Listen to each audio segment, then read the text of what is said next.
Hello and welcome, everybody. Welcome to the No Name Music Cast. My name's Tim, and this is Joy. And welcome to our podcast again this week. And we're going to go straight into a music news item that Joy has for you. All right. So I was just, perusing the Google as one does, and I come across this website. It's called Rolling Stone. You may have heard of it. But possibly. Apparently there's going to be there's a movie coming out, and I don't know much about it, but they have commissioned 5 very wonderful musical queens to write this song for this movie. It's Dolly Parton, Gloria Estefan, Cyndi Lauper, Belinda Carlisle, and Debbie Harry to collaborate on one song. Oh, wow. Well, what is the film? So it says Diane Warren put together the ultimate girl group to sing a song. It's called Gonna Be You. They wrote for her upcoming film, 80 for Brady. I don't know much about 80 for Brady, but let's find out. This is their official website. Oh, I think it's Tom Brady, maybe. It's about sports, Tim. Oh, that's something that's so out of my wheelhouse, as they say. Me too. Okay, so it looks like 80s, like a bunch of old ladies, sorry. And they're 80, and then Brady, they're at a football game, I guess. But I just thought it was funny if you're going to commission 5 people to put a song together, that's a pretty good group. I'm just saying. Yeah, certainly you've got Dolly there at the top of the tree, but even people like Belinda Carlisle. I mean, I love her solo music. Me too. And Cyndi Lauper's a really good writer when it comes to music. She wrote all the music for the musical Kinky Boots and won numerous Tonys for that musical. Like, she's a wonderful songwriter. Sure. And she's also responsible for the early popularity of the World Wrestling Federation. I mean, and that's what all that matters. Okay, so it is about Tom Brady, but it's not. It's more of a buddy comedy film. So it says, releasing on February 3rd, follows the true story of 4 besties, the 4 80-year-old women, who go on a road trip to watch Tom Brady and the New England Patriots compete in a Super Bowl. So while it is about sports, it's more of like a, buddy comedy type situation. There we go. Well, I can categorically state at this early stage, I will never see that film, though I may listen to the song. Well, I will say what is funny, though, is 2 of the actors is Jane Fonda and Lily Tomlin, like 9 to 5. Ah. There you go. See what they did there. Yeah, it's like almost like a 9 to 5 reunion of sorts.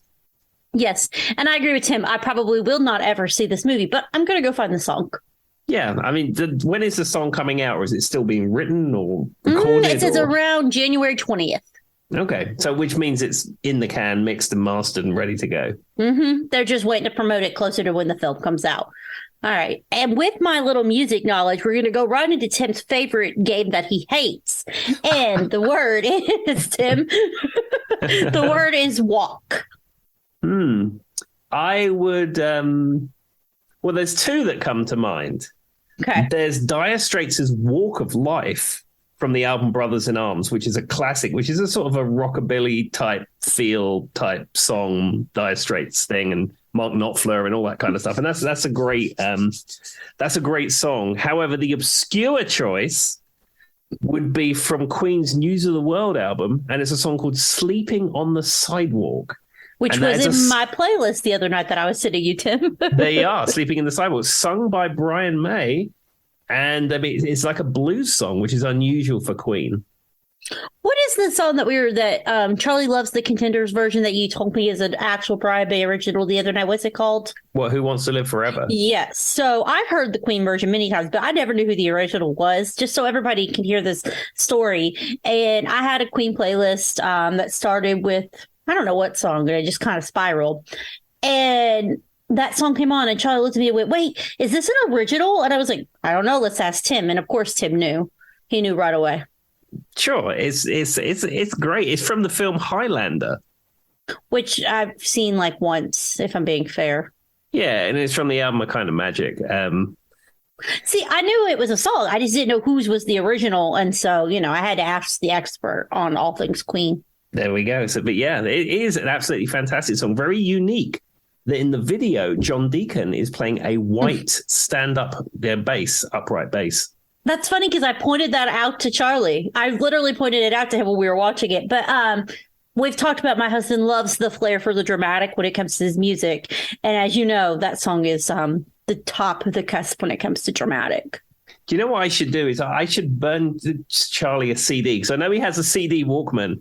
I should burn him a CD of the most dramatic Queen songs. There you go. Oh my God, I would never find him again. He'd like, that would be the only thing that we'd hear played in my house for the next 7 years.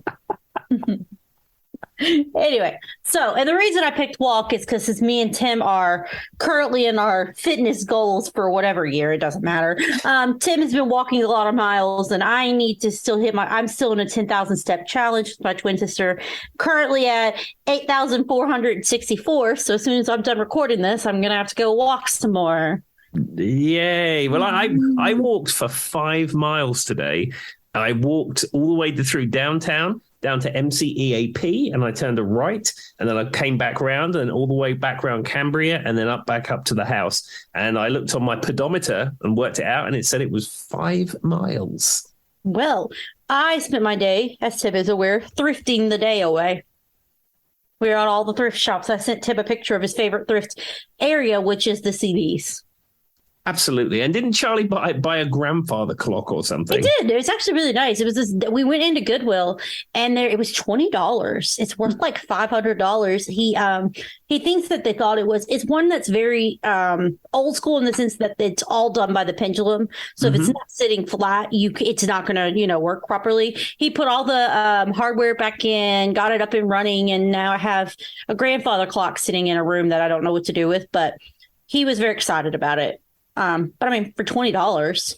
Yeah, I mean, you could do a little bit of restoration work on it and then flip it for a profit. Mm-hmm. Well, even Charlie was saying some of the pieces in it, like some of the hardware and stuff, those alone were worth more than people were selling broken versions of it with like the hardware was worth more than what we paid. Mm. So there you go. Yeah, I bought a grandfather clock, and the other things we got were these little Disney books for my grandniece, because she's at the age where she loves these little things. And Charlie got it's like this Hot Wheels car thing that he wants to build the ramp on and fly cars off of it. It was for $5. He's in there right now as we're recording the podcast, putting that together. Fantastic. I mean, I've found lately Goodwill in particular has not been good, because all the donations, the good donations, they sell on the website now.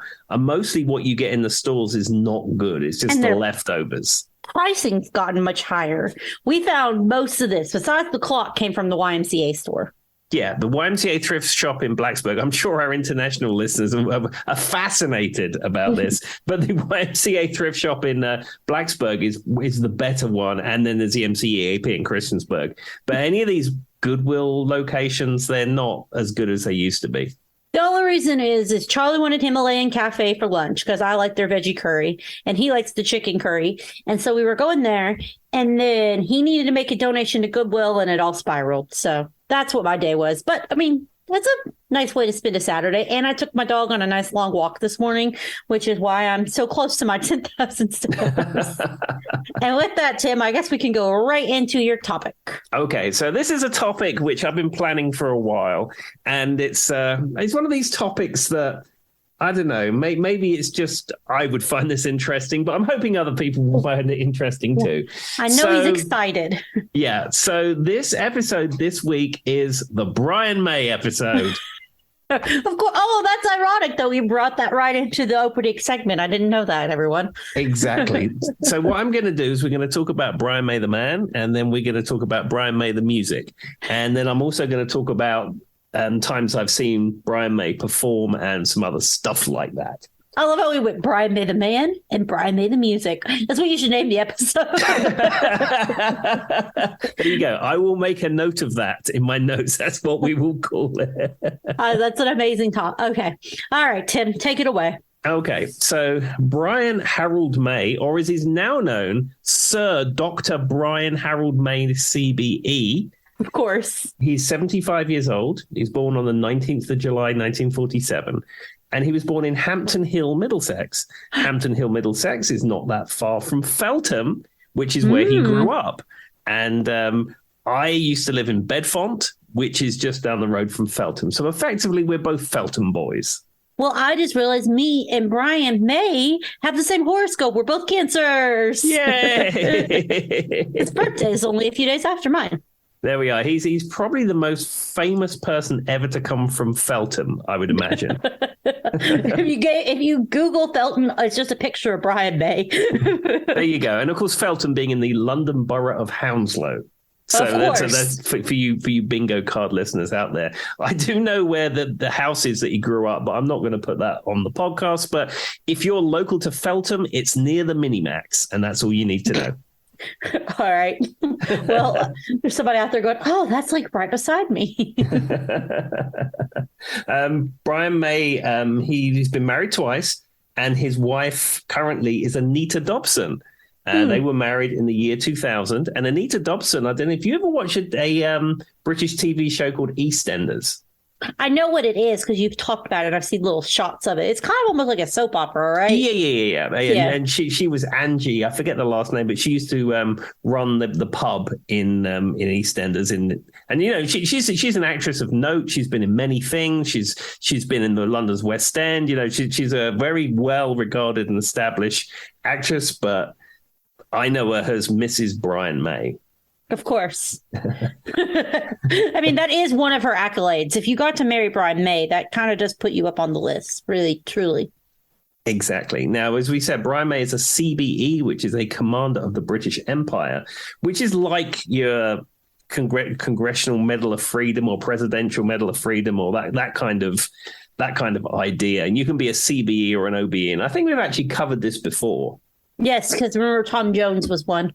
Absolutely. But Brian May in December 2022 became a Sir. He became a knight. So he's now Sir Dr. Brian May. So is there okay, how do they pick who's going to be knighted every year? Does the Queen just get to pick who she wants or the King or whoever? Or is there a committee? How does that become a thing? I think they had, I'd imagine that the reigning monarch has no clue who these people are, if I'm being completely honest with you. They have, I'd assume, a group of people who look at the influence of various British citizens, whether it be through their music, their film, their charity work, whatever they do, and then decide that they're the people that are worthy to have these various titles. And then, you go to Buckingham Palace and then they put a sword on your shoulders and they go, "Arise, Sir Brian May." I know. The only reason as an American, my only association with someone being knighted is in the Princess Diaries movie. So I don't know if you've ever watched, which Tim probably has never watched a Princess Diaries movie, but there's a scene where she gets in trouble and to get it, her grandmother is the Queen of Genovia. And in order to get her out of the trouble with the police officer, her grandmother knights him with the umbrella, the police officer or whatever, or the security guard he was. And so, I mean, it was all fake, but that's the only association I have with anyone ever being knighted. There we go. And as Hannah said, I think Americans generally are fascinated with royalty because of things like that and Disney connotations and all that kind of stuff. That's probably true. You're probably right. And it's just different, but it's kind of ironic because it's what we ran away from England from. We were discussing the Queen recently. Me and my mom were talking about it. I've never been, please don't come from the internet. I've never been super, super big on the idea of the royal family. It's always seemed very bougie to me. And I was like, well, I'm an American. What do you expect? Anyway. Exactly. I mean, certainly when I was becoming a citizen and I was learning my civics, one of the things they teach you is that one of the reasons that the United States was set up was to avoid the tyranny of the royals. And that's basically it. Yeah, pretty much. That we wanted freedom of, it's not freedom. It's freedom from religion, not freedom of religion. There is a difference, everyone. Correct. And high taxes as well. That was another main reason. Yeah, we prefer not to have those. And, we'll throw our tea into the lake if we have to keep that from happening. Exactly. There we go. History lesson no one asked for. All right, back to Brian May. So as we know, Brian May is most famous for being a member of the band Queen. He started Queen in sort of around 1970. He was in Smile before that, which was the band before Queen. And that sort of ran until 1995 and we lost Freddie Mercury in 92, and there was some Queen type stuff going on until about 95. There was the final album and what have you.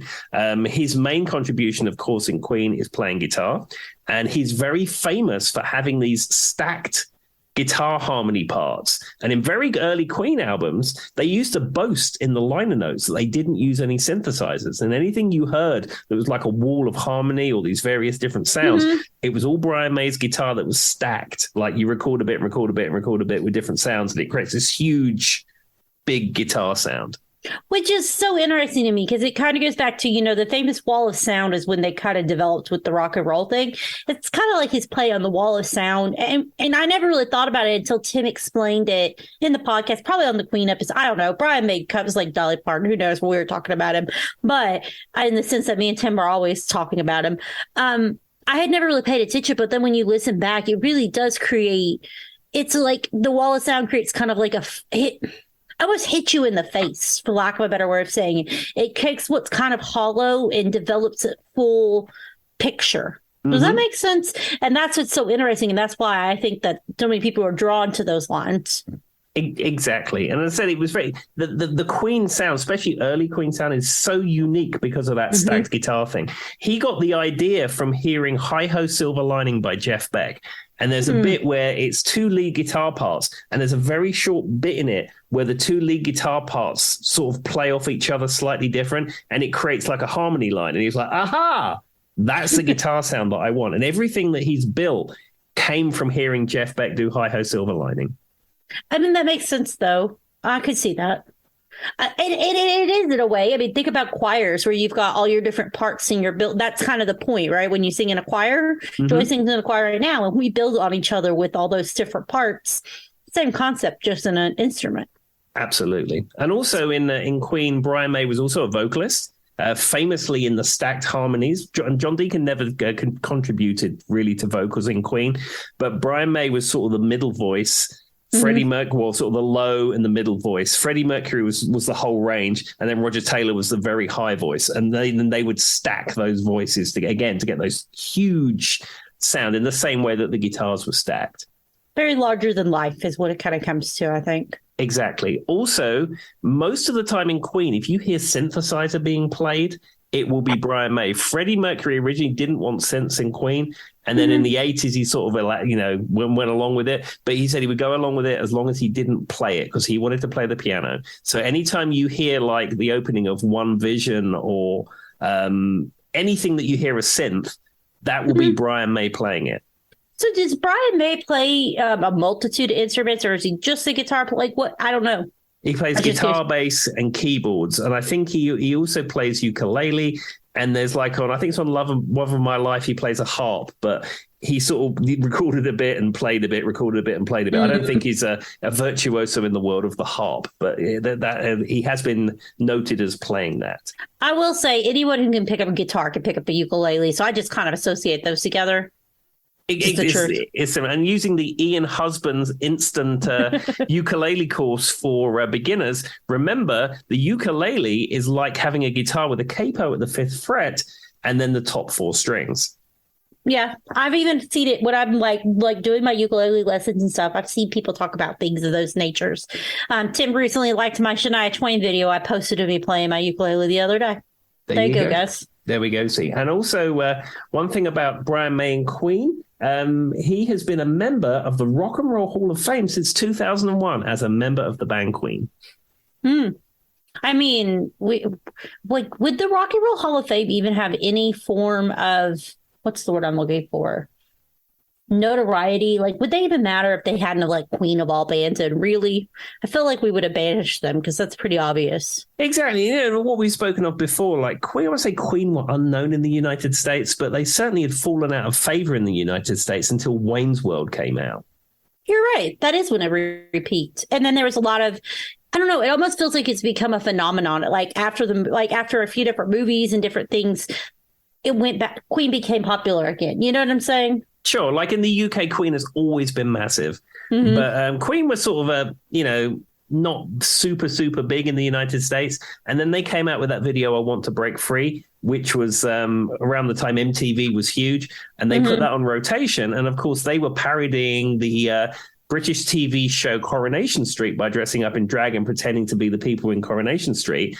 And sort of the very conservative part of the United States didn't like that, very much against sort of LBGT stuff at the time. And nobody was interested in Queen. MTV stopped playing them, and they sort of just disappeared. So as a kid in America, the thing that stands out to me the most, and maybe I had an unfair advantage, was my mom watched. I've joked about VH1 a lot. It went on in my house, but I have very distinct memories of, and I can't hear. I'm just going to say I can't stand to listen to Bohemian Rhapsody again. I'd rather jump off a cliff. But I have very distinct memories as a kid when Bohemian Rhapsody would play nonstop in the early '90s. Just the iconic, like their faces, singing it in the black and almost operatic type thing. It's what they were giving. So that the music video for In America is very important. That's what I'm getting at. Those played nonstop. And so that was probably my first introduction to Queen. And then the other songs that I remember kind of playing a lot more when I was younger is Fat Bottom Girls was a big one in America. Mm-hmm. And that whole sound that they had there for a while, that almost kind of Elvis-y thing, I think that went over really well in the States. Sure. Crazy Little Thing Called Love, I believe it's the only song that they ever performed on Saturday Night Live. That makes sense, because that's another one that I heard, same kind of genre, that I heard a lot as a kid. And that song, I will say, as a vocalist, Crazy Little Thing Called Love is the most deceptive song to sing I think I've ever heard. It sounds easy to the ear, but it is so easy to not to be flat or to be sharp. Like, it is so easy to like screw that song up. I'm sorry. It takes a really good vocalist to do that song well. Myself cannot do it. I've tried many times. I mean, there may have been some Liquid Courage that made me think I was sounding great, but I'm just saying that to their props, that song is deceptively. Have you ever had a song, Tim, that you hear it, you're like, that doesn't sound that bad, and then you go to play it and you're like, oh God, I wasn't expecting that. Yeah, I've done karaoke in my life, and yes, I've come across songs like that. I can't sing for toffee, really, but yes, in sort of the fun of a karaoke experience, I've tried things and I was like, that's never gonna happen. Now, I can do a few Queen songs, but I'm just going to say that one is deceptively hard, and I always sound off too. Not that matters, but anyway. There we are. And I would also say that A Crazy Little Thing Called Love, if you pull up on YouTube them doing it on Saturday Night Live in the 80s, Freddie Mercury's vocals are not at their Freddie Mercury best. And the reason being is that he'd fallen out with his partner at the time, and they'd spent the entire previous day shouting at each other, and his vocals were in tatters when they recorded Saturday Night Live. So it's a little fact for you. There's your Jeopardy fact. All right. There we are. So Brian May also was a solo performer. He had some solo albums, which I'm going to come into just in a little bit. And he toured as a solo artist with his own backing band. He's also collaborated with everyone you could ever imagine. Yeah. I mean, I was listening to, what was it, Bat Out of Hell 3 the other day, Meatloaf, and there's a track on that, and it goes bum bum bum bum bum, and it's like harmony guitar. It's like, who else would that be? I mean, it's got to be. How many Bat Out of Hells are there? I don't even know. I think there's 3 at this point. Okay, well, good for the clarification. I listened to the first one, and then I kind of shut it off. I'm not going to lie. Exactly. Also, so Queen took a little bit of a backseat for a number of years, but from 2004 to 2009, they sort of reformed Queen without John Deacon. He didn't want anything to do with it, which is fair enough. And then they toured with Paul Rodgers for a little while. And then from 2011, they have been performing with Adam Lambert. And as I've said before, I mean, I'm very happy for them to be out touring. I've got nothing against Adam Lambert, but it's not for me, really. And that's fair. Adam Lambert, though, is a really good vocalist. I actually like his music, like his old music, a lot. I actually like Adam Lambert. As far as him performing with Queen, like it's just, it is what it is for me. I never really think about it. Yeah, I mean, I would so embrace if they recorded new music and came out with a new album. I think it would be really good. Yeah. But him just like karaoke singing the hits. And that's the thing. It's only ever like Greatest Hits 1, Greatest Hits 2. They never go outside of that. They never play like album tracks. They never really play stuff that I would be super into. And I don't know. He has a Broadway voice. He has an amazing voice. His range is superb, but he has a Broadway voice. Now, Freddie could sing Broadway, but also Freddie could be growly and rock. And I Yes. find that Adam doesn't really rock for Well, and me. I think part of it for me is like you were saying, it almost comes off because they're only playing Crazy Little Thing Called Love and, Bohemian Rhapsody and Other One Bites the Dust, right? Since they're only playing those songs that we all know in the greatest hits albums, it kind of comes off as a cover band of Queen versus Queen. Yeah, absolutely. And I mean, the fact that John Deacon is alive and doesn't want to be involved with it. I mean, he doesn't play. He retired from playing music, but I don't know. It's just like, it's not really Queen, is it? No, I feel like it's a way for Roger Taylor and Brian May to just keep playing. Sure. That's what it seems like to me. That's great. I mean, both of those chaps are in their 70s. They're out there getting it done. They're having a great time and people love it. And, and it's because of the film Bohemian Rhapsody that came out and the fact that there's been this Queen renaissance. It's great and enjoy it. And I will say, if they ever do tour the United States again, I will go because it may be the last time I get to see Brian May play. Fair enough. I would definitely suggest that. Yeah, my nephew recently, who was it? Brian recently got into Queen, and he's like a teenager, and it's just cute to see whenever younger kids are, like you're saying, that kind of like they're becoming more popular and more popular every year in America. So exactly. Okay, so as everybody probably knows, Brian May is my favorite guitarist of all time. I've heard that. I mean, he may not be the world's greatest well-schooled guitarist, but his playing is so distinctive, and it's the one that I would go to say, yeah, that is my favorite of all time. And he wears really good shoes, apparently.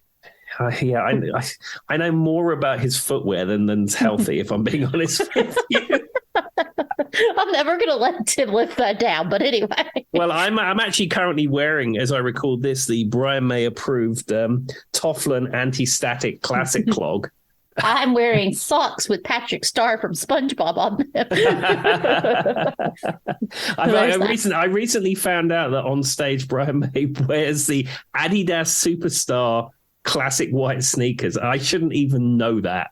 Well, now I know what's Hannah, if you're listening, now you know what to get for Tim's next gift for whatever. Yeah, Valentine's Day, whatever. I may have ordered a pair in 10.5, but anyway, we will move on.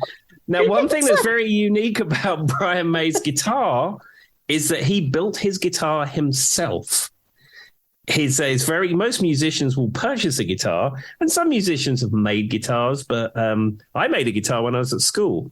But his primary guitar, the Red Special, the one you always hear on any recording, the one that you always see him playing live, is the guitar that he made with his dad, Harold May, in 1964. They made it in their house in Feltham. They made it mostly from household junk. Some of it's made from a fireplace. Some of it's made from oak. And all the parts were like handmade and hand machined in their house. See, I made a guitar too, Tim, but mine was out of a tissue box, some string, and maybe some toilet paper roll. But, semantics. Exactly. And I was saying to Hannah the other day, I think Brian May's Red Special is an object that I know probably the most about of something I've never handled. Huh. That's a weird way to think about it. Yeah, I know every facet of that instrument, what it's constructed from, how it goes together, how it comes apart. There's even a book. There's a book called Brian May's Red Special that he wrote with a collaborator from Guitarist Magazine, Simon Bradley. Mm-hmm. And they took that. It was being refurbished at the time. They took it all apart and took photographs. And the whole book is just like a geek fest for Brian May fans. That's funny.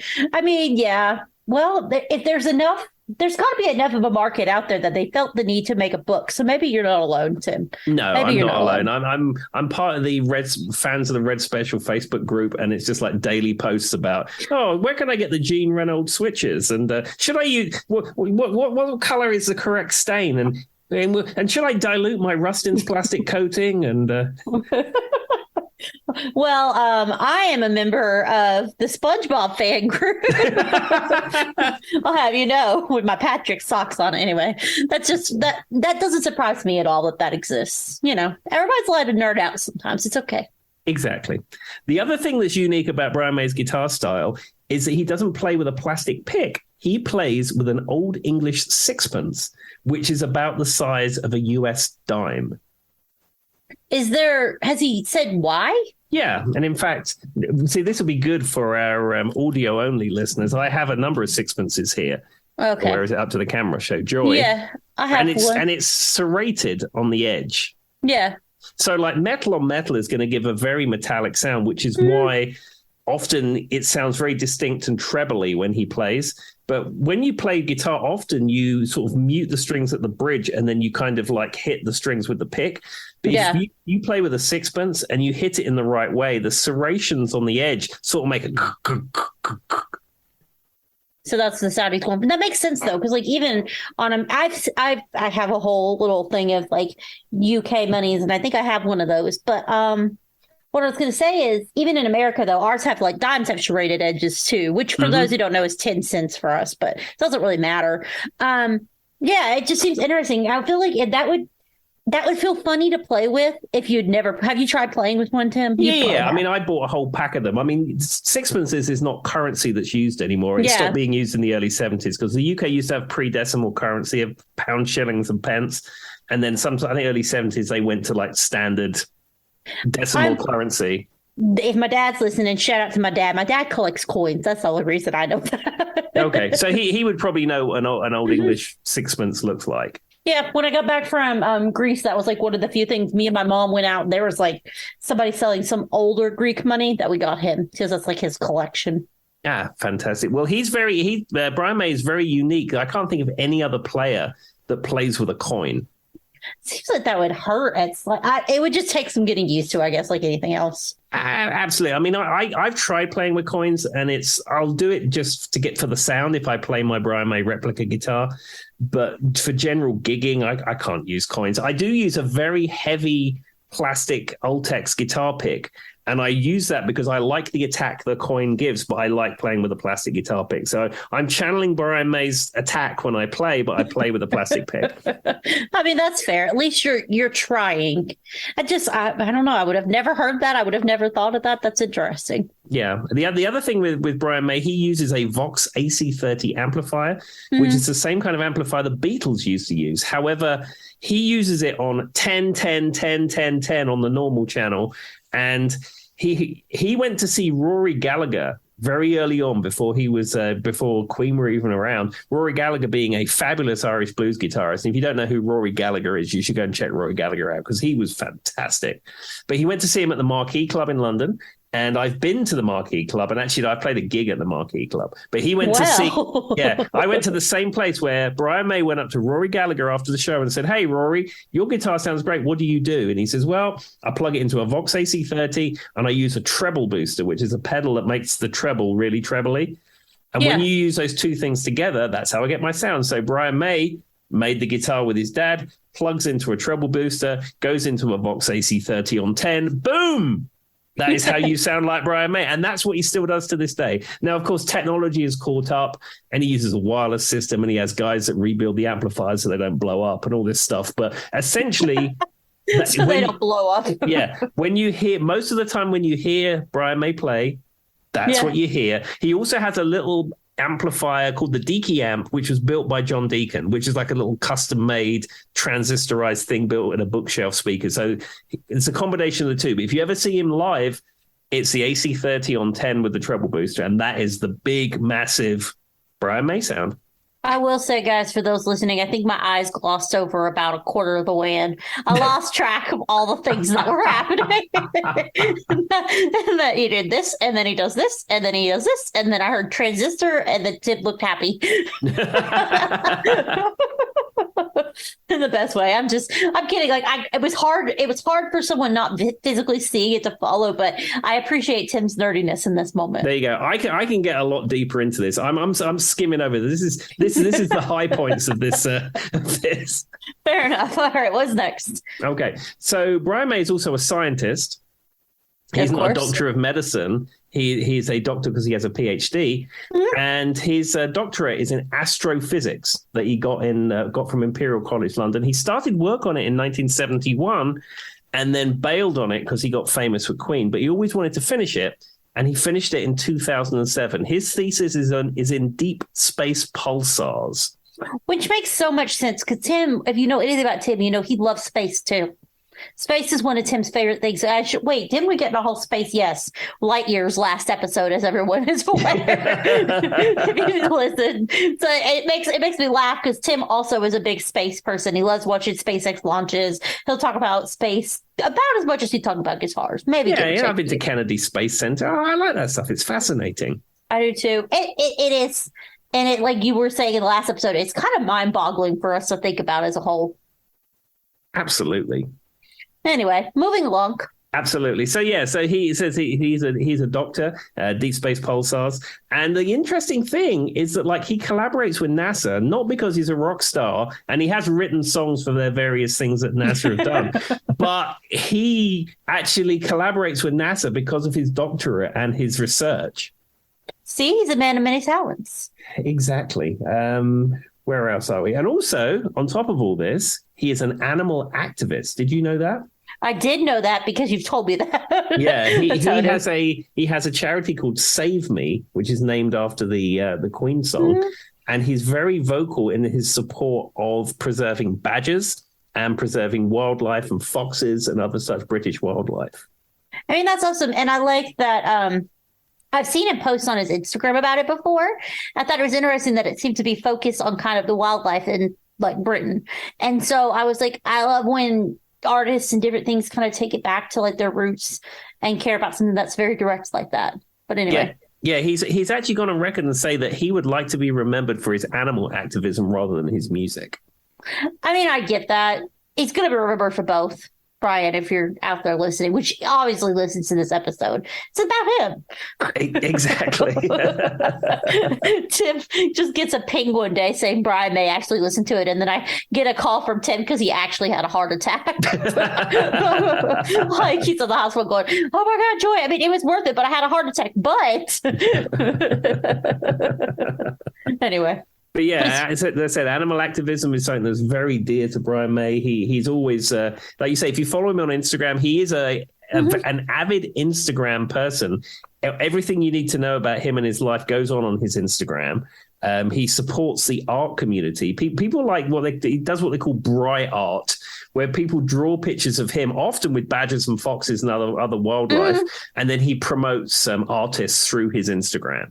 Which is wonderful. I love that. The other thing is, I mean, I've said many times I followed because of his hair. I just think he has wonderful hair. That's just a personal opinion. Exactly. He used to have very dark hair, but he's got older. It's got white. I just love that it looks the exact same. Like he has not styled it any different. It's just white. It's very fabulous. I feel like if you touched it, it'd be really fluffy. There are pictures of when he's in Feltham before the Red Special was built. And his hair wasn't quite a full bouffant, or it was sort of tied back with clips and stuff, and it just looks weird. And yeah, it's like 20-year-old Brian May or younger, but it just doesn't look right.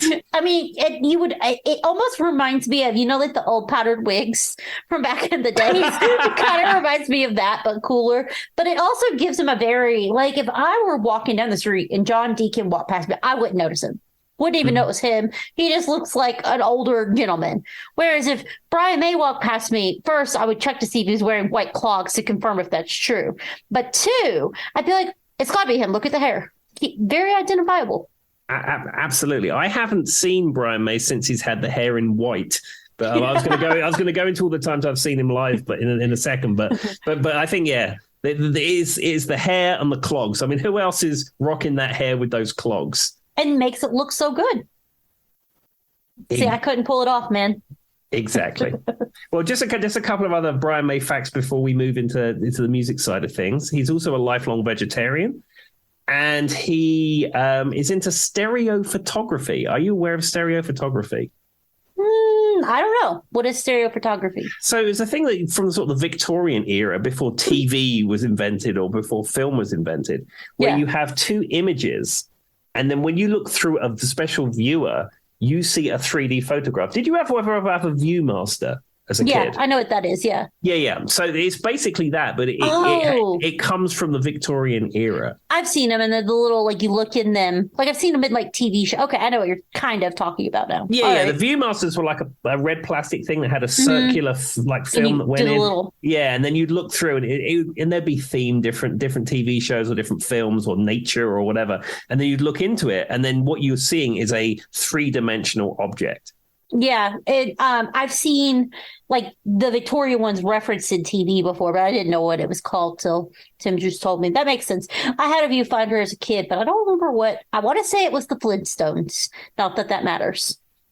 Yeah, I had one, and I think it was like Disney's Black Hole was the film that I had in the 3D viewer, and I forget what. And there was another one that came with it. I can't remember, but it was cool because you didn't have anything that could create that, and you just look in this thing and it's like, wow, look at this. I mean, it was cool. All right, so he's into this kind of photography. Like, does he do it, or how is he into it? Well, he's been into stereo photography ever since he was much younger. He collects stereo cameras and stereo viewers. When he was touring with Queen, just throughout the 70s and 80s, he would document as he traveled around the world, but he documented with his 3D camera. And he actually released a book a few years back called Queen in 3D, which is all of the photographs from his tours.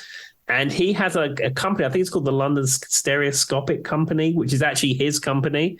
And they now make a 3D viewer, the OWL Stereoscopic Viewer, so you can view stereoscopic photographs and his book and all this kind of stuff.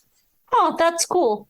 I've never even heard of any of that. So that one's news to me, Tim. You taught me something today. Yeah, and there's actually an exhibition in London at the moment of his 3D photography and other such things. And Tim would like to go if anyone wants to donate the money. Well, he was signing copies of his latest 3D book there about a month ago, and it's like I don't miss living in London at all, really. But there's sometimes things like that where it's like, oh, it's Tuesday morning and Brian May's signing books, and it's like, or like the ABBA thing. The concert that was or in my case, the Spice Girls wouldn't come to the United States at all. So I'm still a little sad about that. I can't blame them though. Darn. There we are. Maybe they will come. Maybe they will come if Brian May brings Adam Lambert back to the United States. That'll be the trade-off. They fly over with him. Anyway. All right. What's next, Tim? Okay, so I just want to talk about, as I said, he did have a solo career outside of Queen. And he released a few albums. He did a collaboration album in 1983 with Eddie Van Halen called Starfleet. Was you aware of that? Yeah, I think you actually maybe listened to a few songs off of it, Tim. Yeah. And it's supposed to be reissued later on this year, and I'm very excited about that. He had the album Back to the Light in 1992. That was the other one. Yep. He had a live album with his band, live at the Brixton Academy in 94. The album Another World in 98. And then he also recorded music for a French film called Furia in the year 2000, which is incredibly obscure. And I own a copy of that on CD, and it's very hard to find. And I'm sure even Brian May himself has forgotten he's done it. But it's a soundtrack for a French art film. And it has dialogue from the film in French between the songs. And I bought it for the connection, but it's not the Flash Gordon soundtrack, let's just say. That's fair. I will say, of all the albums Tim made me listen to on that one episode, or one of the episodes, he had me listen to a bunch of stuff. The Back to the Light album, I think I surprised him. That one was my favorite. Yeah, well, I'm glad you liked it. I mean, that was a very, very important album for me growing up because I discovered Queen just as we lost Freddie Mercury. So to have some new current music that Brian May was out there recording, which was Queen adjacent, was very important to me. But yeah, out of all of them, it was the most, I think, diverse. There's a little bit of everything on that album, different sounds, kind of like you were saying, he plays with the textures of the music in a way, for lack of a better way of explaining it. And that album, of all the ones you had me listen to, because it was, a rock focused, Tim listens to more than rock music, guys, obviously. But what he had me listen to was a lot more rock focused. There was some Guns N' Roses, that kind of thing. And that album was very interesting to me because it was all over the place. In a good way, though. It was super, it's almost like, how Queen kind of had that thing about where they would paint almost like an opera with their albums and their shows. And it's almost very operatic. That's where that album comes off, but in a different way. But yeah, that's what it reminded me of. Yeah, I'm glad you enjoyed it. As I said, it was important for me growing up, so I'm glad I was able to share it with you. And if you have the Spotify or one of those things, on the MySpaces. Yeah, Back to the Light is out there now, as is Another World. Starfleet is not, Brixton Academy is not, Furia is not, but those two, the first two albums are. You know what's surprising is, I bet, because we joke about Charlie and his love of the dramatic. I bet he would love that album. He probably would. I need to burn some CDs for Charlie. Yeah, he would probably love that. Now that I just said that, I might enlighten him tonight. Enlighten, that wasn't on purpose, but I see what you did there. Anyway, all right, Tim, tell us more about Brian May. Okay, so I'm going to finish this Geek Fest off with just listing all the times I've seen Brian May play live, and then we're going to move on to the music. And what I've done is I've picked out a whole load of songs that have been written by Brian May, ones which I think you'll probably be familiar with, and then I thought we could discuss and see where the conversation goes from there. Of course. Okay, so I have seen Brian May 1, 2, 3, 4, 5. I can't count. What's going on here? 1, 2, 3, 4, 5, 6 times live. It's because you were trying to figure it out in metrics from your UK background. There you go. For UK listeners, I mean, 6 times. I didn't know it was that many. Where are all the locations that you saw him? Okay, so I saw him for the first time, the Back to the Light tour, when he was promoting that album at the Hammersmith Odeon, and that was on June 16th, 1993. Mm-hmm. I was a member of the Queen fan club for a while, and I used to go with, the thing is that fan clubs now seem pointless with the internet, but at the time you used to get a book every quarter, and then there was a phone number you could call, and they'd leave a new message every night saying what was going on, and it was a whole community thing because that was the only way you could communicate. But the Queen fan club, they used to have conventions and events and things like that. And they had like a party type thing. It was a Christmas party. It's on 17th of December, 1994. And I went along to that. And it was this SAS band, the SAS band being Brian May's solo band without Brian. And it was a bunch of different, well, it was Spike Edney All-Star, Spike Edney being the touring keyboard player with Queen. That makes sense. So it started around lunchtime, and there was bands all day, and the big ending of it was the SAS band came out and played, and who closed the show, but Brian May came out and played a couple of songs. So that was incredibly exciting. Now, being a geek, there was rumors in the audience that he was coming to play, and then I sort of looked hard on the stage, and I could see 3 AC-30s with a black cover on it, and I was like, yeah, he's probably going to come out. He's in the building, everyone. He's in the building. Exactly. That's funny. Next time I saw it was 11th of June, 1998. That was at the Virgin Megastore in London. This was I can't remember if it was a fan club thing or it was you had to be in the know type thing. And I sent away for a ticket and I got one. And it was a very short set. I think it was just 45 minutes to an hour. And he was doing this kind of promo tour for his Another World album. And he was going around record shops and small events and things like that. So I was very lucky to see that because it was a very small venue. Is that the one you said, because I think you talked about, did a friend go with you or something? There was one you talked about. Is that the one where you got really close to him? Or something? That's coming up. Okay. Never mind, everyone. Spoiler alert. I went with my friend Rowena Poole, who was Rowena Ben-Ezra at the time when I went to that show. But there you go. I don't think she listens, but there's a shout out for you, Rowena. Anyway. Okay. I saw him again on the 25th of October, 1998, and that was at the Albert Hall in London on the Another World tour. All right. Which was kind of cool. Then Jericho was the support act, but nobody really wants to know that. Feels a little insulting to them. Well, unless you're a Then Jericho fan. I mean, had that song Big Area. They were a pretty good band. I don't even know that I've ever even heard those words before, but sure. The only thing I remember about Then Jericho, they put on a great show. And are you familiar with what the Albert Hall looks like? It's a big circular building. Oh, the one that's in all those pictures. Yeah, I've seen it from the outside. It's like circular, and then it's got like tiers, and in the tiers are like boxes. And I saw the Steve Miller band there, and we was in one of the boxes. When I saw Brian May, I was on the ground floor, and it was supposed to be seated.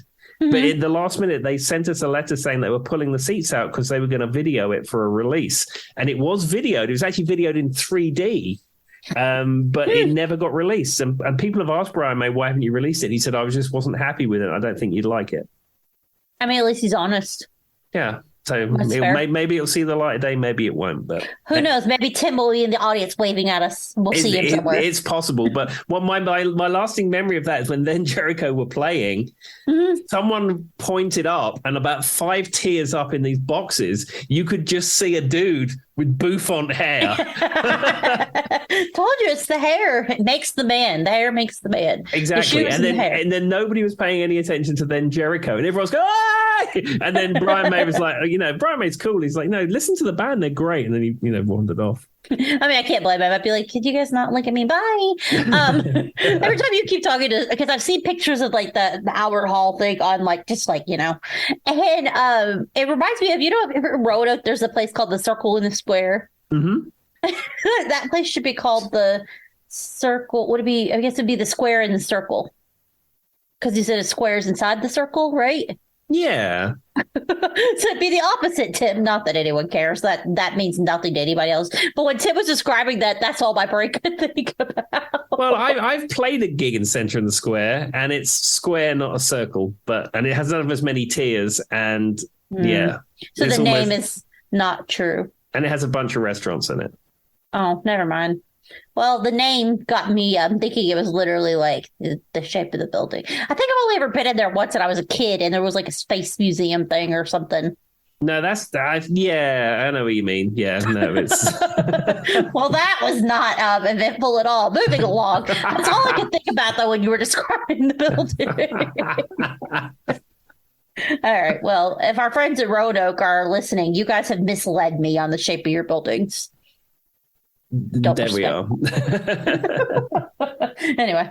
Okay, so the next time I saw him, this was a great time. This was the 28th of November, 1999. I saw him at the London Guitar Show, which was at the Wembley Arena complex. It was like Wembley something, I forget what it is, but it's adjacent to Wembley Arena. Mm-hmm. And he put on a guitar clinic for nerds where he came out with his handmade Red Special guitar.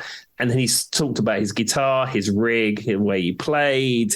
Yeah, it's like nerd talk. Basically for an hour or so.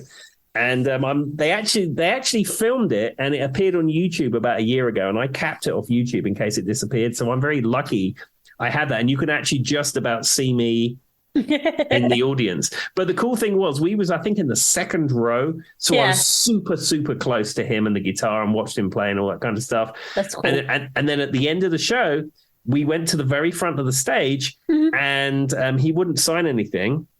But he was shaking hands, and I shook Mr. May's hand. That's the one I was thinking. I was like, there's one where Tim got really close and touched him. Tim didn't wash his hand for 6 weeks, everyone. It was bad. They had to, commission him to do it. You think we're joking? Maybe we are. Maybe we're not. We'll just leave it ambiguous, shall we say? The world will never know. All right. Exactly. And then the last time I saw him was with Queen and Paul Rodgers. That was at the Wembley Pavilion. Now, they were rebuilding Wembley Arena at the time, and they had a temporary structure called the Wembley Pavilion. And that was on 11th of May, 2005. The venue was appallingly bad. See, you normally go to an arena show, and yes, you have seating or standing on the floor, and then you have it tiered. So if you're in the cheaper seats, at least you're up so you can see what it is. This was just a huge, everyone on the floor with no tiering. And we had, £50 seats. I mean, they weren't the most expensive ones. But we was about halfway back, and I went with my housemate at the time, and it just sounded terrible, and you couldn't see anything, and there was no screens. It was terrible. Well, and the tiering also helps with the sound. It's not just for you to see. It's gonna help the the actual way it sounds in the building. You know what I mean, Tim? So the fact that there is no tiering, it sucks for the site, but it's also going to make it sound worse. Exactly. And Brian May, 3 songs in, said, this venue is terrible, and I'm sorry. Well, he's honest. I mean, it was just probably a temporary thing. Why were they rebuilding it? Did they just choose to rebuild it, or did something happen to it? No, I mean, the Wembley Arena and Wembley Stadium have been there since I think the 50s or the 60s. And, these buildings get used and they need to be renovated because they tore down the original Wembley Stadium, the one you see at Live Aid and Queen Wembley '86. That's been torn down, and now there's a replacement stadium there.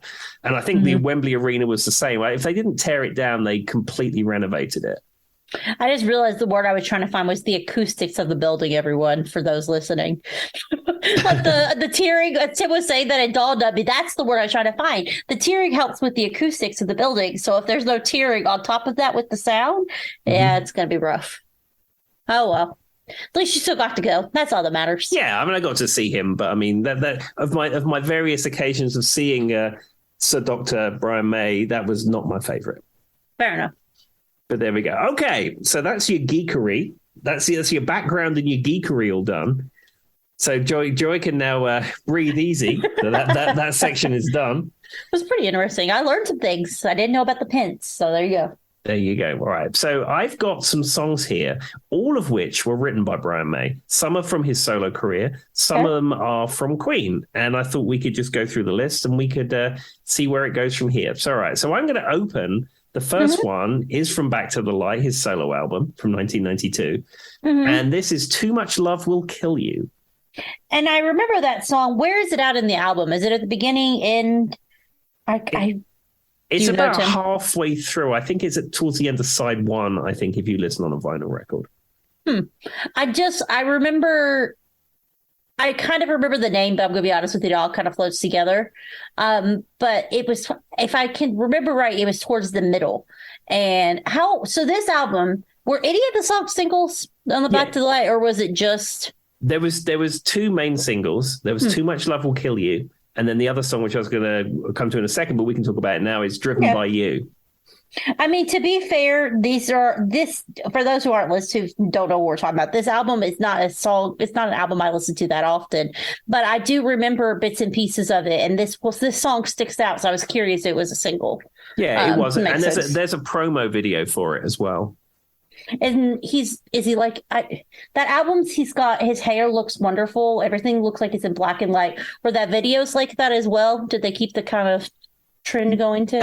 Well, the video for Too Much Love Will Kill You is some of it is shot in Feltham at his parents' house, and some of it is shot in Chelsea, which is in the south coast of England, which is actually where my parents live now. And he was friends with a guy called Patrick Moore. Patrick Moore was a famous TV astronomer, and he was friends with Brian May. And he was what was unique about their relationship is that Patrick Moore was a very quirky dude, very highly respected astronomer. But he only knew him as a scientist and an astronomer. He didn't know anything about his music career. That's awesome. One day he's like, "Oh, I really like this song," and Brian's made like, "Me too." Yeah. That's why I wrote it 20 years ago. Exactly. And Patrick Moore was very much older than Brian May, and towards the end of Patrick Moore's life, he helped him and supported him and what have you. That's fun. Yeah, no, that's cute. It's interesting whenever someone says something like that and you're like, how do you not know this? But then on the flip side, if you did that to me and Tim and they were asking us about an actor, we wouldn't know. We'd have no idea. Exactly. My passion in the arts is in the music. It's not in the realm of film, and I think we've covered this before. Very much so. All right, what's our next?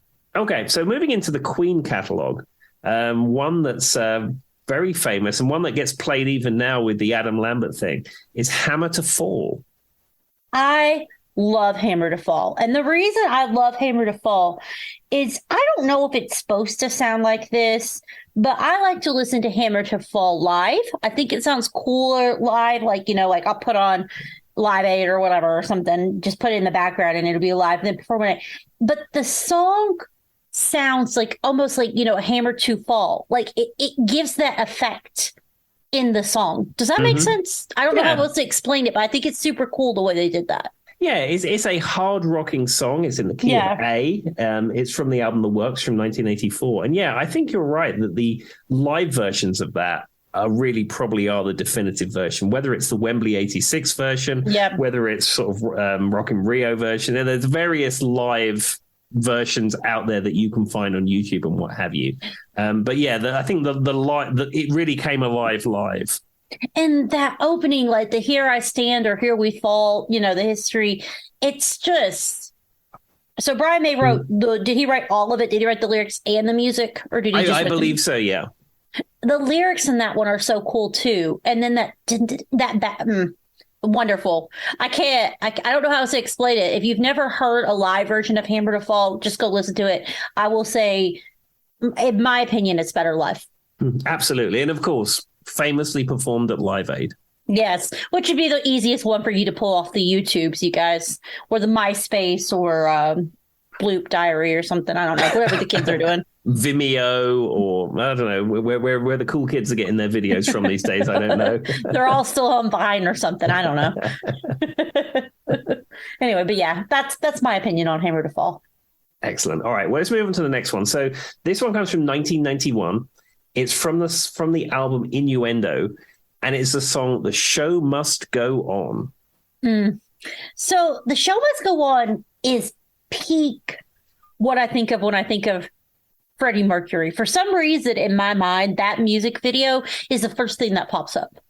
Absolutely. The interesting thing about the music video of "Show Must Go On" is it's not a new video. It's just a recap of previous videos, because of course Freddie was incredibly sick. I mean, we'd almost lost him at that point, so he was not available for filming or anything like that. So it's just a comp of old videos and stuff like that. But "Show Must Go On" is the whole of Innuendo. Probably is my favorite Queen album. I love Queen too. I love jazz.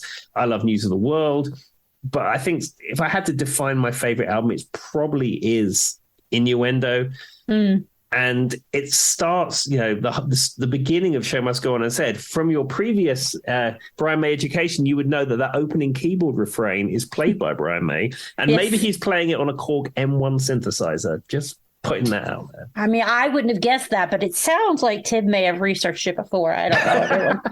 I don't think he thought that off the top of his head. Maybe I didn't have to research it because that stuff's just in my brain. I will say, though, with this song and the video and everything we're talking about, it had to be so difficult and so beautiful because of what was going on with Freddie Mercury to put this song out there to the world. Because it's obviously "The Show Must Go On." There's no way, it wasn't a dedication to him as a person, as the band, when they're kind of sadly losing their friend and their band member. I think that's why it's the first thing that comes to mind is the power that goes behind that statement with what they were going through. Absolutely. I mean, we said the power of the lyrics, the power of the song, and even Freddie Mercury's performance on this for somebody who was almost about to die. The power in his voice on that song is amazing. Now, I understand that when they recorded that stuff, recorded at Mountain Studios in Montreux, a lot of those songs he had come in and sing one line, and he was done for the day. And that's how they came able to capture the power of his voice. That's so interesting. Because and that's the other thing is it was probably hard and wonderful for him to sing at the same time. And I imagine that was a very emotional time, and you hear it in the voice. I think that's part of why he did it so well.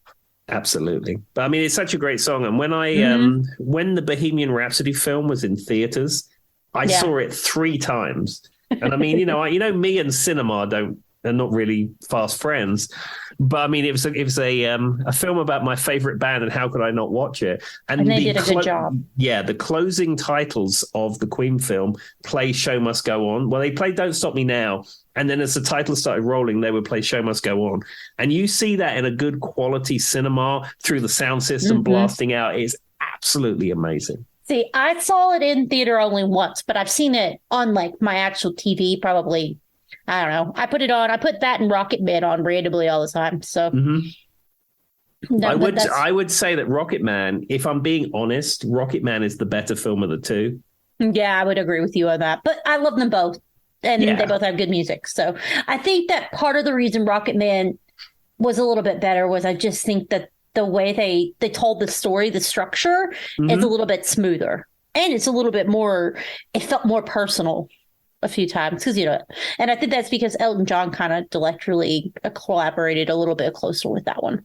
Exactly, and plus Elton John is larger than life, and the whole story is larger than life, and it's a musical in a few different places and stuff like that.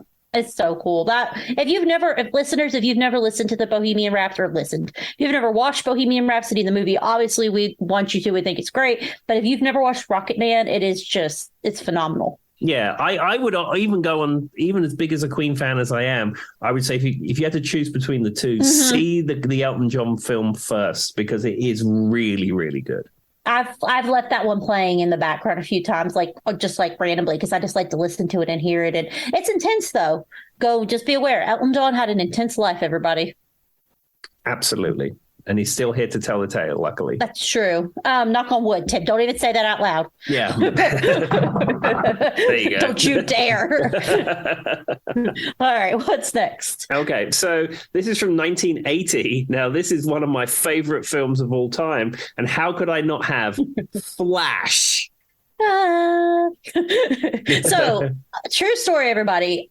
Charlie, my husband, we love the Flash Gordon soundtrack, best soundtrack ever.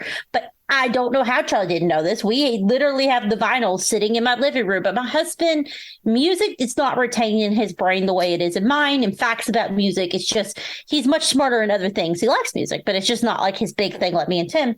And I went, yeah, I know Queen did such a good job. And you would have thought I punched him in the face that day. It took forever for him to learn that was Queen. After he had listened to it for years, it never dawned on him, Tim. Not once. I remember telling Tim this story, and he was like, what? Well, the thing is, the whole of the Flash Gordon soundtrack album is cool for a couple of reasons. So one, it's like an old-timey soundtrack where it has pieces of the dialogue in it, and it follows the whole story of the film, which is cool. I like that. Yeah. Secondly, Brian May pretty much wrote most of the music on it. Freddie Mercury collaborated on some stuff, but it was really a Brian May solo project because he's super into sci-fi. He loves Star Wars. He loves all that kind of stuff. Of course he is, nerd. Yeah, and he collects vintage Kenner Star Wars figures as well. I don't know if I told that earlier, but anyhow. But he's into that kind of stuff. Yeah. So it was a real labor of love project for him. And I mean, it's amazing. Even if you don't like the movie, because me and Tim know most people are going to find the movie a little corny, right? We like it, but it is corny. We know it's corny. That's why we like it. But take away the movie and just listen to the soundtrack. Epic. One of the best soundtracks ever. It's absolutely fantastic. I mean, I was trying to think, I'm trying to think of the name of the track towards the end, but where all the rockets are coming in, and it's just. And then, it closes out with the hero. Yep. It's just everything. And like Tim says, you don't have to watch the movie. You can just listen to the soundtrack to know what's happening. It's crazy. But on the flip side, though, if we're going to specifically talk about this Flash song, I mean, if you know someone and their brain doesn't randomly go, Flash, just once a week or something, there's probably something wrong with them, because that's what happens to me. Anyway, it goes boom, boom, boom, boom, boom, boom, boom, boom, boom. I mean, it's just amazing. I love it. I can literally hear it. I'm you guys think I'm joking, but anytime I see the word Flash, or even if I hear a hop, my brain instantly, Alan Partridge now. Thank you, Tim. But also Flash Gordon. Where I work, there's a program called Flash, and I don't know what it stands for, but it's some kind of thing to do with the organization I work for. And they meet in one of the conference rooms, and it says Flash with an arrow, and it's like, how? And I just go Flash. So here's my question. You actually watched the Ted movie because of Flash Gordon, right, Tim? Yeah. Oh, yeah. I wouldn't have watched it otherwise. That's what I thought. Tim was actually watched a movie from this century just because Flash Gordon was in it. And in the Ted film, when Ted's going to meet Sam Jones, they play Football Fight from the Flash Gordon soundtrack. And then he's going along in his, VW Golf or whatever it is, and he can't wait to meet him at the party. When I met Sam J. Jones, who is Flash, we was coming off 81 onto 581, and I had Football Fight on a loop.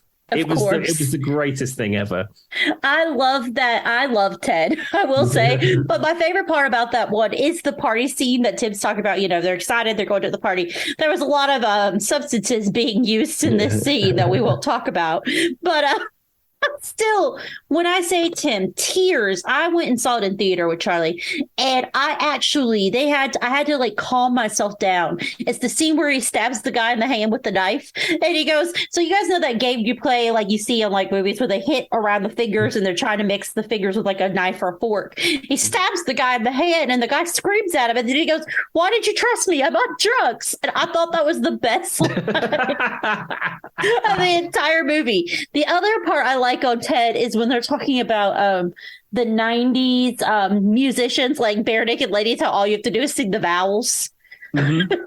Anyway, this is not a Ted episode. I just wanted to point those two out. but yeah, I would recommend that because if you like Flash, you will probably like Ted. It was funny. It's not like something you want to watch every day, but it's a funny movie.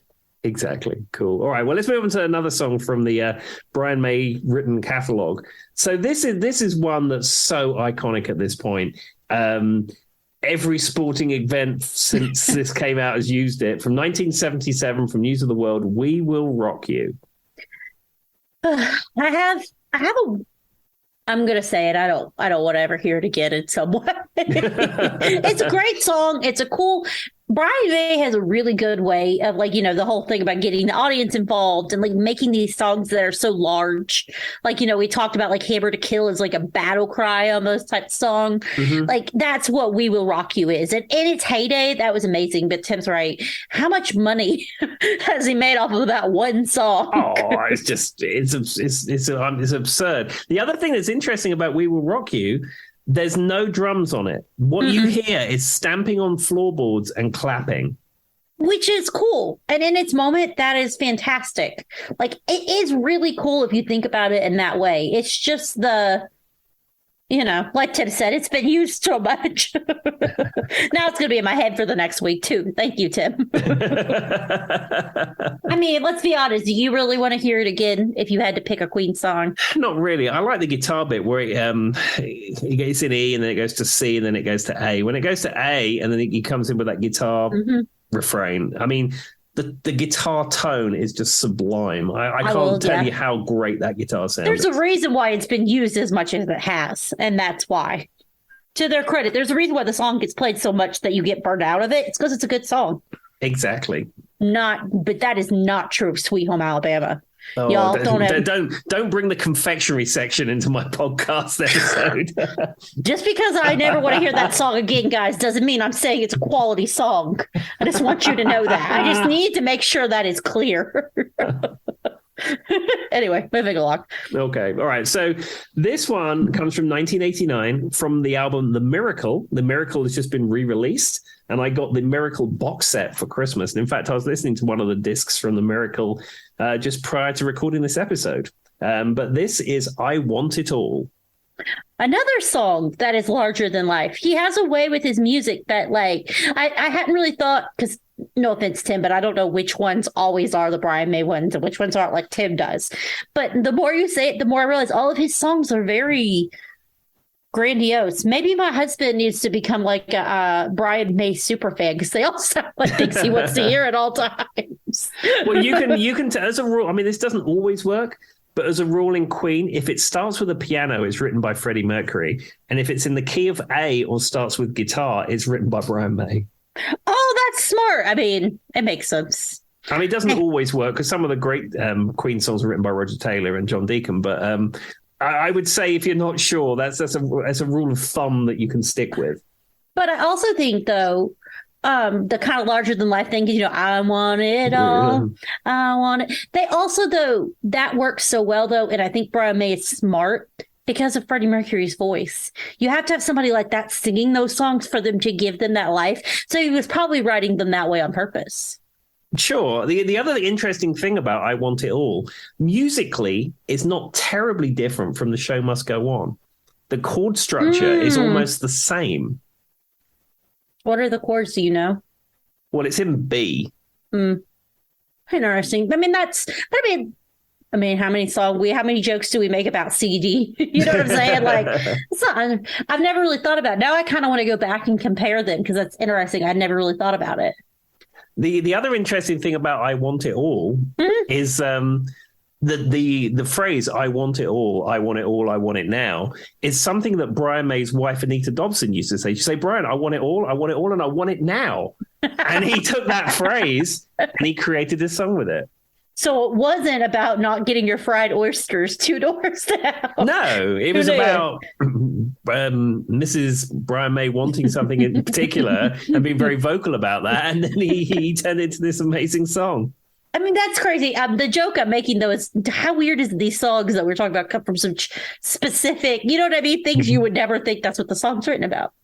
Exactly. And I will say, I think it's probably on the Spotify and the MySpace and the AOL and wherever you get music from. The Miracle box set, there's like an alternative Miracle disc, which is like different versions. It has the demo version of I Want It All. It is so much better than the one they released on the album. It just rocks harder. It is just, everything about it is better. It's even got Freddie Mercury singing the wrong lyrics at the beginning. He goes, "Oh, I'm sorry again." But it's that's cool. Fabulous. And there's a great version of Breakthrough as well, which doesn't have any synths on it. But anyhow, from a Brian May perspective, check out the demo version of I Want It All. People are going to think like you bought stock in like Brian May memorabilia or something. Tim, you're like, the amount of reissued Queen stuff I have in my house. I mean, you might as well have. The Jim Beach money press cranks up. Jesus. Tim's like, yeah, I might have. At this point, I should have. But it'd be like you're funneling money back into your own pocket. Exactly. You're the one spending it and making it back. Exactly. There we go. I guess it breaks free in the end. Oh, breaks free. Breaks even. Oh, that's a Roger Taylor song, but yeah. I know, but I didn't even mean to say that. I was just thinking about Queen. I was trying to say it breaks even. Anyway, moving along. Okay, so I'm going to pull another song from Innuendo. And this is from 1991. And this is the song Headlong. I'm not super familiar with this song. How does this song go, Tim? They've got a headlong down the highway. I've heard it before. It's not one that I've heard that much. Yeah, I will say. It was a UK single. It was pretty popular. They made a promo video for it. And it was recorded at, I think some of it was recorded in Montreux and some of it was recorded at Olympic. But they made the video for this at Townhouse Studios, which I think was just outside Barnes. And I think some of it might have been recorded there too. And in the video, there's 2 scenes. There's one scene where there's a set of bookshelves in the control booth, and each member of Queen is laying on a shelf.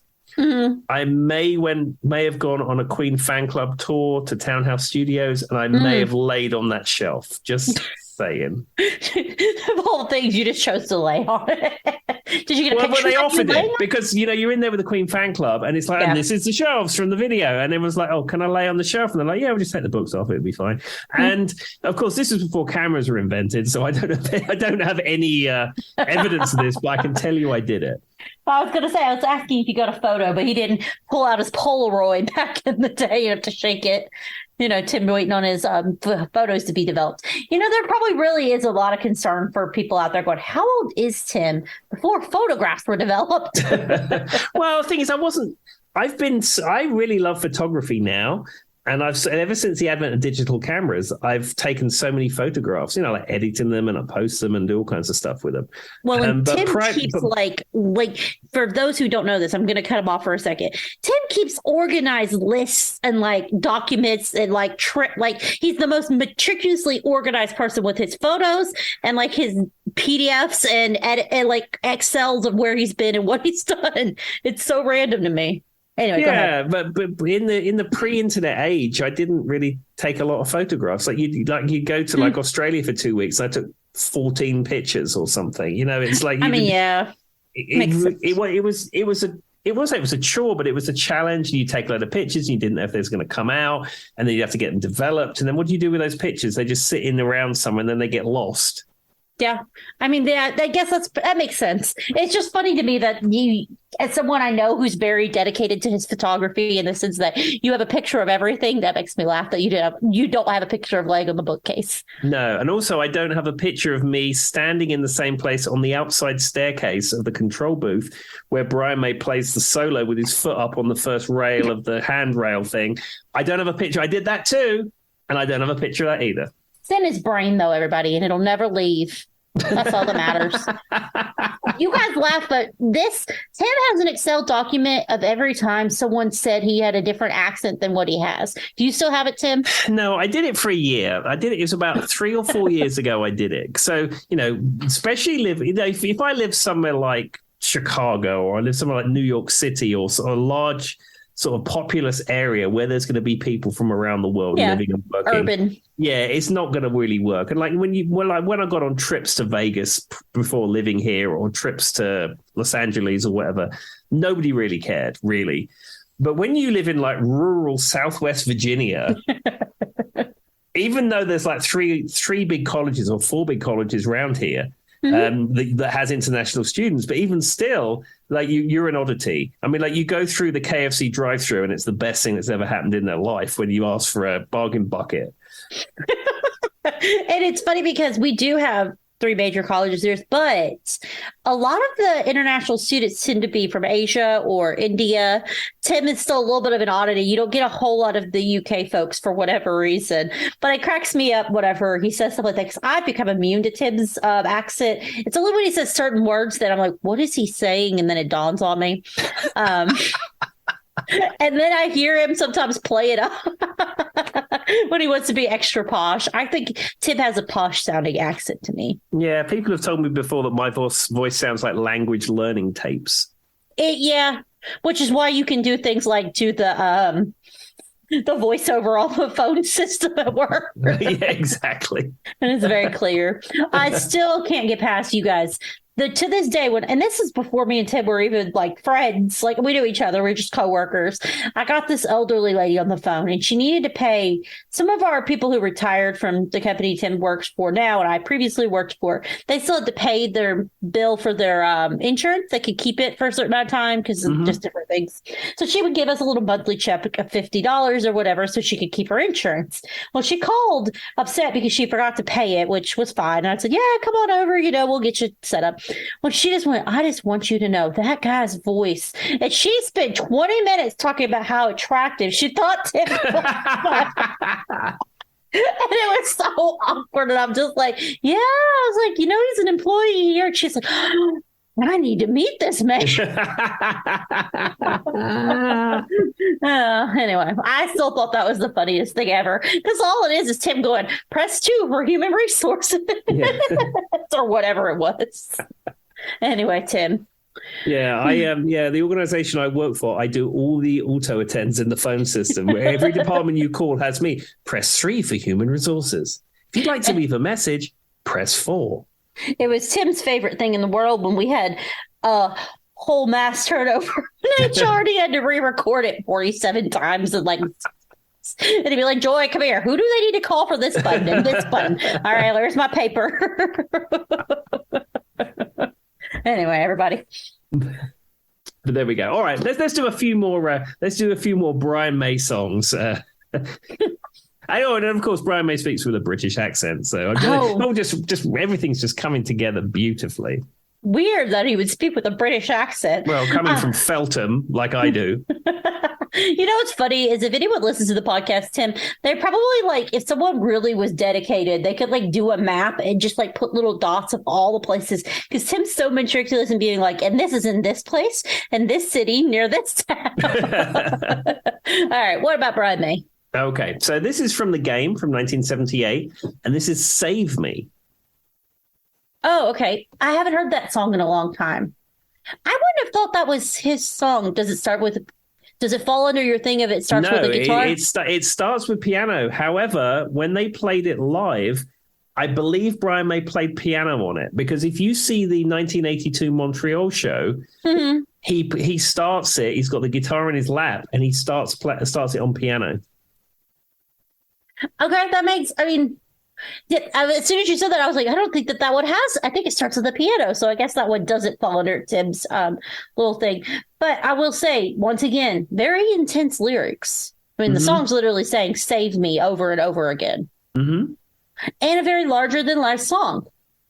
I feel like that just speaks to Queen's ability to make everything feel so big, though. Maybe that's what it is, more intense or emotion filled. Yeah, it's the whole thing because like the whole of Night at the Opera is like there's operatic songs on there, and that kind of thing about like you say making these huge like artistic statements with their music sort of goes through their entire career. Because this song's like, I think about a couple, right? Because it's like it all started off so well. There was a pair. I don't actually know what this song's about. I'm assuming it's a couple, right? I would assume so.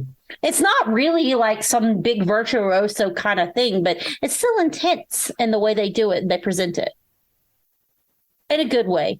It makes them sound like they're constantly, because I mean, let's be honest, like Fat Bottom Girls wasn't exactly the most intense song, but these are statement pieces. There's a. Have you ever seen that meme that's going around about fat bottom girls? And they say that now Brian May is a doctor of astrophysics. He's actually worked out that fat bottom girls do make the rocking world go round. That's adorable. I've never seen it, but I love. That's because I'm not part of all of Tim's fan group. I have to join the fan groups to know. That's where the real are. There you go. Exactly. All right, let's do another one. So. This one is from 1986, and this is the song One Vision from the Kind of Magic album. Which, I will say, if I have to pick an album, I think Kind of Magic might actually be my favorite, Tim. The more I listen to it and the more I get into it, I've been kind of down this rabbit hole recently after I talked about It's a Kind of Magic on that one episode, and just I deep into that. That one is almost like their... Boy, what's that album that you love from ABBA? The later one. Starts with a V, I think. The Visitors. It's almost like The Visitors in the way that like it kind of like I've recently dug into it and realized how great it really is. Yeah, the Kind of Magic album is sort of an unofficial soundtrack of Highlander because like Who Wants to Live Forever is on there. And there's a couple of other tracks which feature in the Highlander soundtrack. Now, a lot of Queen fans sort of discount A Kind of Magic because it's sort of the peak. Well, now I feel silly. It's like peak pop Queen. I didn't see it that way, but I guess it is. Yeah, but I mean, if you, as we've said many times before, if you like it and you connect with that album, that's good. You enjoy it. It's out there to be enjoyed.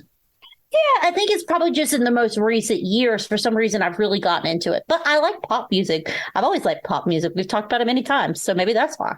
Exactly. Now, One Vision was written as a response to Live Aid because they were a big part of Live Aid only a few years before, and they wrote the song One Vision, or Brian May wrote the song of One Vision, and it sort of encapsulated the experiences they felt at Live Aid. I don't know if you knew that. I didn't, but I have heard the thing about him yelling fried chicken at the end of it or something. Yeah, so if in the Magic Years documentary, when they were sort of working the song out, they were recording at the Mountain Studios in Montreux, and you're jamming through the songs and you're working what you're doing. You hadn't really got the lyrics down. And like Freddie Mercury's like going bum bum bum ba John Deacon da da da da da da fried chicken. It was just like scatting lyrics to see how it was going to fit. Yeah. And then they decided to keep that final scat lyric of fried chicken. Fried chicken. I've heard that before. That's the only thing that sticks out to me. But I mean, the Beatles did it too, and I've heard of other people. It's just like you got place fillers so you know what you're going to sing about. Sure, absolutely. And the opening riff is played on the keyboards by Brian May, and it's a Yamaha DX7.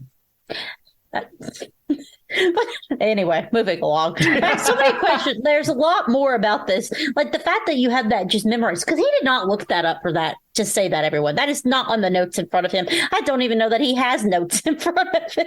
No, he's probably just talking. I had some notes for the bit at the beginning, and I had some of the research I'd done about my various Brian May experiences and concerts, but I'm just looking here at a playlist I made in iTunes, and I'm just pulling it out of my head.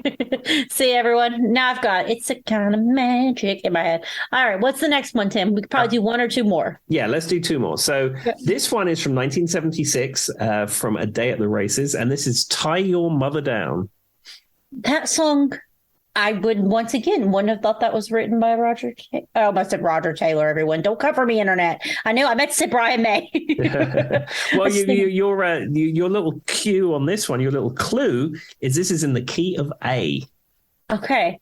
Is this like Brian May's favorite key or something? Or is Yeah, it just what when I saw him at that clinic, he told me that an A, and he plays like this A, and it's like an A to a D thing. I don't know how to describe it because I don't know music theory. But he told Yeah. me, he said, when you play an A chord through a big amp, it's a very human sounding thing. Huh. And it's A, not A minor. That's Like an A major chord. If you have a really nice guitar through an yeah. amp and it's cranked up, and then you play a big A major chord through it, it just resonates in a very special way. I've never really thought about it. That's an interesting way because it does have a very interesting, like a very intrusive sound. Hmm. Brian May, you stumped me on that one. I need to I'm gonna go on YouTube and just play the A like chord a few times, just hitting repeat until I see. I'm like, does this sound humanistic? Interesting. No, the Tie Your Mother Down song is interesting to me because I've always kind of thought it was. I'd be curious to know. Do you know what the song's about? Has he ever spoke about what the topic was? I don't know. It was written at an observatory in Tenerife when he was studying astronomy at the beginning of his doctorate. I do know that he had an Egmont acoustic guitar, which was the first guitar he was ever given by his parents, and he came up with that riff for "Tie Your Mother Down." See, what's interesting about that is it's like there's a part in it where it's like mom says don't, dad says won't, something, along those lines. Mm-hmm. And I always kind of took it as like his version of a Footloose sound or something. Like they said not to do it, so I'm going to do it anyway. You know what I mean? That's what I thought it was. I just curious he'd ever spoke about what it was over. Yeah, I don't know. I never really looked much into the lyrics of that song. The interesting thing about the riff is that every guitar player ever plays the riff wrong, me included. Until I saw him do it, because during the lockdown he got super into Instagram and he'd sit in his house in London and he would play stuff on guitar and then he'd like record bits into Instagram and then people would like cap that off Instagram and then play along with him. And it was like play along with Bry was the hashtag, and people would then post videos of jamming along with Brian May. And it became an Instagram thing during the main part of the lockdown. But one of the songs he did was Tie Your Mother Down. And when I was watching him play it, I was like, I've gone my entire life and played this riff wrong. And the guitar player, Nita Strauss, she commented on the thing and she said, I've played this song with Brian May and I was playing it wrong. Was all the comment section going, okay, well, then I don't actually know how to play that song. So what were you playing wrong? Like, is it just the pattern or? Yeah, because like you flick it with your finger, but then you hit I think it's the G or the D string is ding da diddle bang ding da diddle bang ding da diddle bang, and there's that final upstroke note that I was missing. And if you can sort of just play along and it sounds fine, but when you do that, it's like that's how it. There you go. No, it's interesting though because then once you heard it for real, you were like, oh, that's what I was missing all along. Exactly. All right, do you have one more song, Tim? Yeah, the song that I'm going to close out with was the very first song that Brian May presented to Queen from their first ever album in 1973. And I think it does open the album. And this is Keep Yourself Alive. Oh, I haven't. That's another one. Tim's bringing some out of the archives here, which to him, there are no archives. He probably listened to this 7 times this week or something. Sure. But I don't even know if I've heard that song in a long time. What's some cool facts about it, Tim, or what's something I don't know about it? I mean, it was released on Queen's first album in 1973. It was recorded at Trident when they were, and it was recorded in sort of out of studio time because nobody knew that they were going to be a huge phenomenon. They were signed to the Trident label and all that kind of stuff through EMI.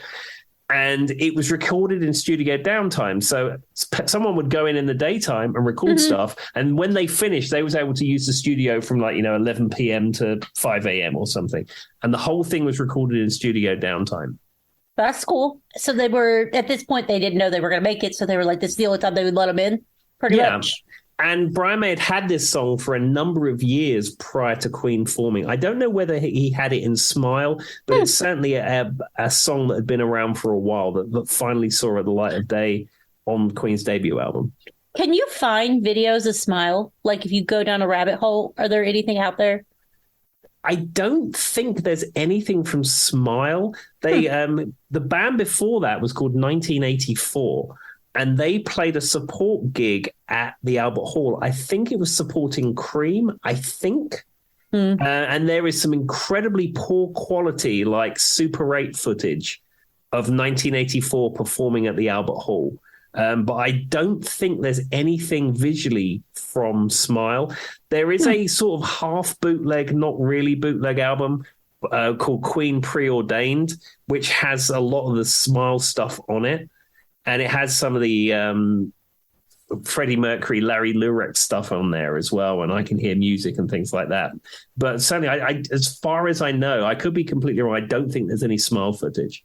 That'd be cool to go down a rabbit hole and see if you could kind of just find it somewhere.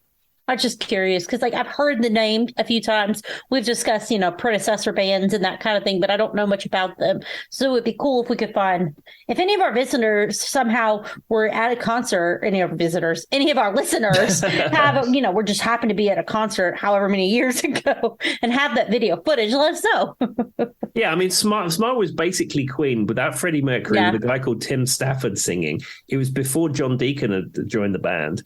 And then Tim Stafford left Smile because he went to join a band called Humpy Bong. And the drummer was the Bee Gees drummer. Now, you imagine you're a band out there playing and you hadn't seen a lot of success. And all of a sudden, the drummer from the Bee Gees says, hey, I want to be in a band with you. You're going to go, okay. And then he left and they met Freddie Mercury and the rest is history. But it does make you wonder if he hadn't left. I don't know if I think they would have been as successful without Freddie Mercury. I just don't. Freddie, That's what I was getting at when I was talking about, like you keep saying these songs and I'm like, larger than life, so intense. But part of it is because of the way Freddie Mercury was able to present them on stage and the way I don't know. His voice is very integral to them being famous. Absolutely. 100%. And I'll leave it with the fact that maybe Tim probably knows this because he knows all these facts. His underbite, he refused to get it fixed because he was worried he wouldn't be able to sing the same way anymore. That's correct. He said his mouth is his office and he didn't want to mess with his office. There we are. All right. You got any words for the peoples? No, other than listen to loads of great Queen music because it's fabulous. All right. I will do the same. And I'm probably we should make like a Spotify playlist of the songs that we mentioned at the end, Tim. Just like I would if I remembered everyone that I said, but I did it off the top of my head. I know that's exactly what he's thinking right now. All right. Bye. See you later. Bye-bye. Another day to